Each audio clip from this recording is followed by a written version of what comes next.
Hello, my name is Amanda Judkins, and I'm recording my updated report for the final project. I know that a visual is not needed for this assignment, but I wanted to use my outline just to make it easier for you guys to understand, as well as if I end up talking too fast, you could fully understand what I'm saying. So the company that I chose was PepsiCo. They weren't originally named that. They were named about 4 other different names. But now they're known as PepsiCo. Their mission is create more smiles with every sip and every bite. And they have different specific missions and goals for their customers, their consumers, their shareholders, their planet, because they're trying to be a green company. But that's their main mission, is to create more smiles with every sip and every bite. So a brief, very brief history. They were created by Caleb Bradham, who created the drink called Brad's Drink. He sold it at his pharmacy because he was a pharmacist. And so also in 1902, the drink was so popular that he had to close his pharmacy business and create a trademark for the product, as well as get a patent within the office in DC. So the top management for this company, there's 16 people currently on the executive board. Ramon LaGuardia is the current CEO.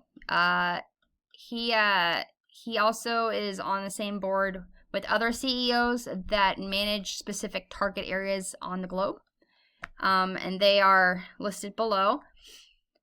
The Chief Financial Officer is Hugh F. Johnston. The Chief Operations Officer for this company, I believe it's called the Chief Sustainability Officer, which is Jim Andrew. And the Chief Privacy Officer, which again is named something different within this company, is called the Chief Informational Officer, and that's Seth Cohen.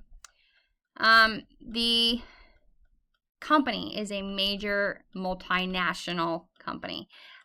So I created a chart because I couldn't find a graphing chart or a pie chart, a bar chart. I couldn't find any chart for PepsiCo. It was all in words. So I created my own based on the information that I was given. So I'll scroll down here and I'll show that to you real quick. So there's the CEO at top, the different CEOs and categories. There's the human resources, the finance, the communications, the governments and legal affairs, talent management, and global research are all reporting to Ramon LaGuardia, along with other Quaker Foods and Frito-Lay, PepsiCo Europe, other global and continental CEOs that report to him as well. So we'll go back up here. The major pivotal points, there are so many because it was created in 1898. And so, obviously, I mentioned the drink being created in 1898. And then in 1905, the plant has 15 plants. The company has 15 plants that are set aside for just bottling the cola.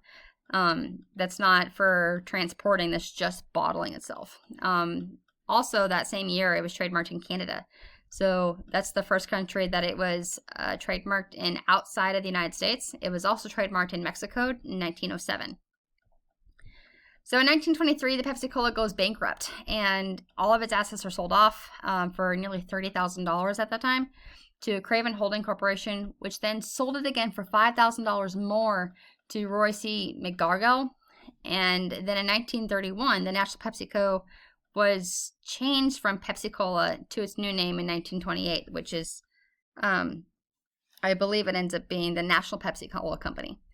So in 1933, the National Pepsi-Cola Company is found insolvent, which means they can't pay their bills, they can't pay to function. Excuse me. So it was then bought out by Mr. Charles Guth, who acquired 91% of Pepsi-Cola's ownership by obtaining Mr. Margagel's interest in shares in the company. So then in 1933, Pepsi has 94 franchises, so it became a franchisee. Or a franchise, excuse me. And the profits for that year in 1933 were $2,100,000, which equals to 39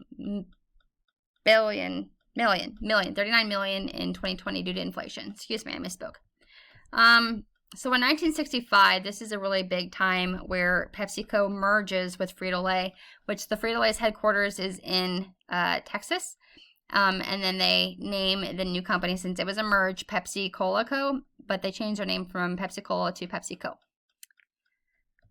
So in 1974, the USSR, which is Russia at that time, opens their first plant for Pepsi Cola in that location.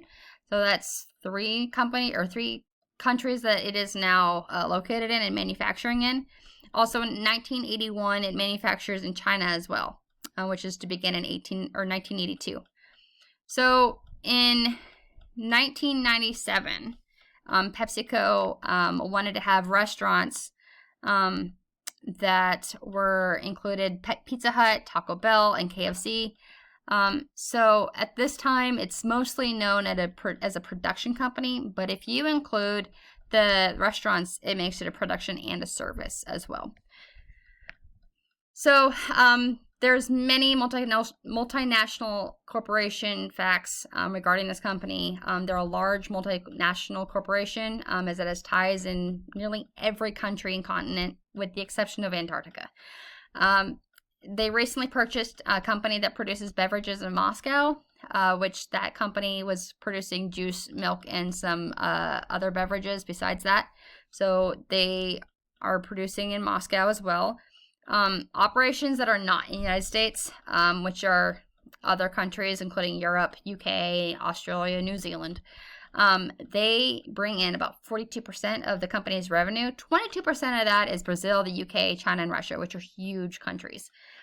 Due to PepsiCo operating in multinational and foreign markets, they're susceptible to tariffs and currency changes. So that is the change of the dollar to the euro, or the euro to the dollar, the yen to the dollar, which can also decrease profits because of the value of the dollar. So that is my summary for part 1 and part 2. I hope you enjoyed my report, and I hope you were easy to follow along with. Have a good day.